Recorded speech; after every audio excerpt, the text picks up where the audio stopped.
Hello, Monday. It's been a hot minute. I hope everyone had a happy Thanksgiving. Coach Co here. I did a little post earlier, but my blog was not working. My link wasn't working, so I promised to submit that so that you guys can read the full story. But I just wanted to share, a part of my story is for the last 3 years I had been sick. Or I hadn't been sick, just something wasn't quite right. I was in dis-ease. And it would hurt for me to swallow. And what I wanted to do is on September 16th, I went and got some blood work done as a part of my protocol that I'm asking the ladies that I'm supporting to do. And, I like to be in integrity. So if I'm asking someone to go get some hormone testing so that I can support them in losing weight, then I'm going to go do it for myself as well. I had just turned 41. I was like, you know what? I'm 41 this year. I need to go get some blood work done just to kind of dot my I's and cross my T's. And so I go get blood work on a Friday. And I just wanted to test out my hormones. I wanted to make sure that my hormones were in right order. I wanted to check my A1C and a couple of other things. And so that was Friday morning. I go give the blood. And I got an issue with needles from my childhood. Got a little trauma that I needed to work through there. And it was a perfect opportunity to do it. And then by Friday afternoon, I was actually on a business call. And I get a call from the hospital or from my doctor. And she's like, I need you to get to the ER. I was like, why? She's like, I'm surprised that you're even still walking around because your blood count is so low. Like your blood count lowest number is supposed to be 11. Mine was like a 4 point something. Okay, like it was way below the line. I was severely anemic. It actually explains, in hindsight, it explains a lot of the issues that I've been struggling with the last 3 years with my digestion and swallowing, and I was always having bobos in my mouth. Like it was a pain in the butt. And, one of the things that I had shared was, for the last 3 years, like I am a mad scientist. I am an investigator at heart. Blue rays of truth right here. And I'm also an avid believer in the Bible, in miracles, in healings for today. Like I believe that we are called as daughters and sons of the Lord to perform miracles, signs, and wonders and to see them. Okay? And I don't believe that it's us. I believe it's the Holy Spirit working through us, by the way, just to kind of clarify that one. Don't want anybody to misunderstand me. I think that I'm trying to create a cult. Okay?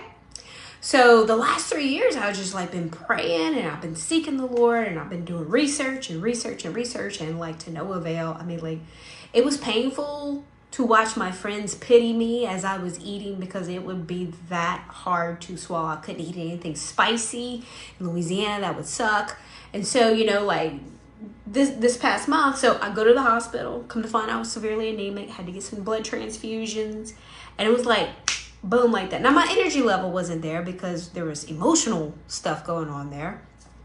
And so it took me a little while to kind of get used to it. But like that, the desire to chew ice, the being thirsty all the time, the hurting to swallow, all that stuff was pretty much gone. The swelling that was going on in my ankles, a lot of the issues that I were having, overnight by a blood transfusion, 3 of them, a lot of that stuff was resolved. The thing that took about 2 weeks was the cracks on the sides of my mouth, and the chapped lips. And that just took a little bit, and I have not had an issue since. And it's so crazy cool. I'm on iron pills, all the things, I'm doing everything that they asked me to do. And the funny thing is whenever I did get my test results, my hormones were great. My hormone numbers are great. But here's the thing. For the last 3 years, I would have anxiety. I would have to if we were going out to eat and I didn't control what was being made, I pretty much didn't even enjoy going out to eat. I didn't even enjoy cooking because it had to be so mild, or I would cook 2 separate things, one for my family and then, or whoever I was, serving. And then for me, because it had to be so mild, I could bear, there was no cayenne pepper. I could not do cayenne pepper at all. A 10-year-old's palate could take more than I could. And overnight, all of it has transitioned. It's a beautiful thing. But whenever I tell you, I was starting to wane for 3 years. I'd have anxiety. I'd have to look at the menu. I would have anxiety about looking at the menu. Okay, well, what if they put something in it that's not on the menu and they don't even think because it's not really a thing, but it's a thing for me. I mean, like there'd be times where I would order something and I'd ordered it before, and this particular time it would have like an extra kick to it and I couldn't eat it. Like I would start crying because I would cry, literally start crying in the middle of a restaurant because it was so stressful for me. And it was stressful because people would, they would want me to join them, but then they understood the situation for me and they would try to accommodate. I mean, it was just, I was pitiful. I was pitiful.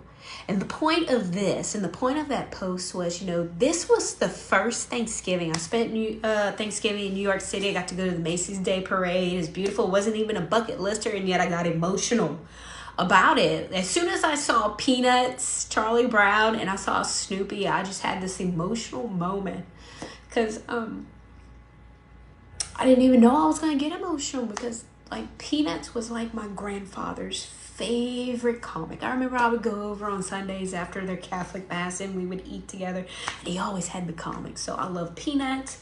I love Snoopy. It was just something really crazy cool about seeing Snoopy and that big, and then they hand paint everything. Like the whole thing is cool. It was definitely a bucket list check off, and I didn't even know it was on my bucket list. But that's not even what this is about. What this is about is the fact that this was the first year, this is the first Thanksgiving, this is the first holiday that I was able to partake in meals, and there was no anxiety in the room because God had completely healed me. And it was just this one little thing.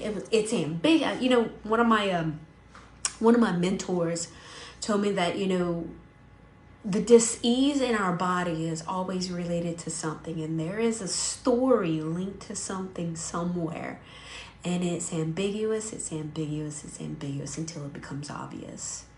And I was constantly doing the work. I was doing every single work that I could possibly do. Emotional work, spiritual work, physical work. Like, okay, Lord, like, help me. 3 years of striking the ground on this. And finally, I got my breakthrough.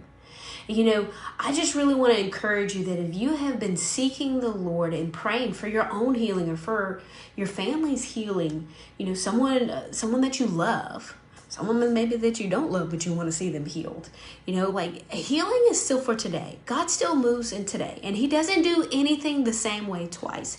I understand the gravity of like just being exhausted. Like you're striking the ground, and you're exhausted, you're tired. I likened it to like mine was just 3 years. That's nothing compared to the woman with the issue of blood for 12 years. Or how about Caleb and Jacob, who had to wait 40 years. It was really 37 by the time all of it was, but for 40 years, because of somebody else, they had to wait to see the promise. Like I think about that, like my 3 years pales in comparison to that. Or how about the person that's been waiting and standing firm on a word, a promise from the Lord? Guys, whenever I tell you, I've got notebooks full. I've got prophetic words full of the last 3 years. I've even got prophetic words from 10 years ago that doesn't have anything to do with healing. But I've got words. Some of them have been fulfilled and some of them have not. And here's the thing. Okay. The enemy is overcome by the blood of the Lamb. I had blood transfusion. There's a transfusion that promotes healing. Now, mine was in the physical, and all these things had to unfold. But that is also spiritual as well. Whenever we take on the blood of Christ, transformation happens. Paul wrote the epistles, and every single story is all about the transformation of the blood of Christ. And then, we have this. So we've got that transformation going on, but then we have to have the transformation of the mind. Whenever we take on Christ, our mindset has to come up with it. And in a moment, that same blood that heals right away just by the touch of the hem heals this too. Like I do not have any anxiety. I don't have any PTSD around needles. Yes, so I need to do a little work around that. But whenever it comes to looking at a menu, oh my God, y'all, like it was so beautiful I didn't even need to look at the menu. I could just look to see what was up there. I didn't need to look to see what was in it. I could just order whatever I wanted. And that is coming for you. If you have been like discouraged because you haven't seen that healing come, Stand firm. Keep pushing. I love the way Graham Cook says it. He says, pray until something happens. You push prayer. And you keep asking and you keep persisting. Just like the story, the parable of the story in the Bible that Jesus tells about the persistent widow who kept banging on that judge. That's in Luke chapter 18, I believe. Somewhere is in Luke, okay? If you need the actual address, I can drop it later. I just wanted to encourage you, keep persisting. Jesus says, ask and it will be given to you. Knock. Just keep persisting. Just keep seeking. Keep digging into his word.